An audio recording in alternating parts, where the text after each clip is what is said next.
Sir, all the accused, including Arvind Kejriwal and Manish Sisodia, have been discharged by the Rajasthan court. Sir, what are the main observations of the court while discharging the accused person? See, firstly, I would go on law. On law, the general observation of court is that the rule of law is supreme. The criminal justice system or the criminal prosecutions are there to convict real culprit, and it is not an instrument to make illegal charges against anybody. That's the general perception, just the general law. On specific, after going through all the evidence and statements produced by the CBI against all the accused person, court has said that it has gone meticulously over all the statements, all the evidence which is produced by CBI, and not a shred of evidence, not a shred of allegation can be said to cross the threshold of the charge, and that is why the court has discharged them, saying that there cannot be any allegation which can be held to be true in this matter.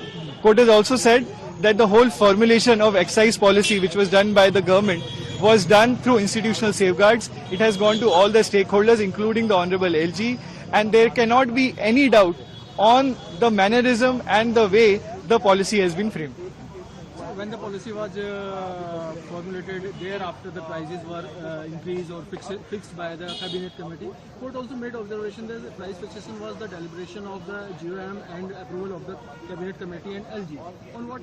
Because this was the main allegation against Mr. Manish Sisodia. So we had submitted before the court that if you see the excise policy, the revenues of the state would have increased. The liquor has become cheaper because there were discounts which were offering. People from other states are coming and buying. So if the customers are happy and if the government is earning more revenue, where is the allegation of any wrongdoing in the excise policy? The court has vindicated that issue and has gone threadbare to all the evidence, all the data, all the figures which are presented by CBI, and has rejected them, saying that not even a prima facie case is made out against any of the accused persons.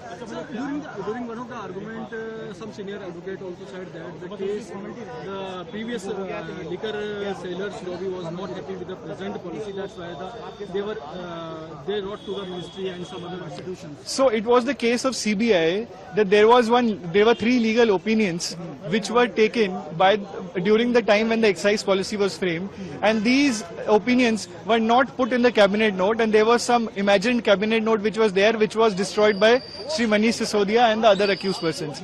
The court has in fact gone to the details of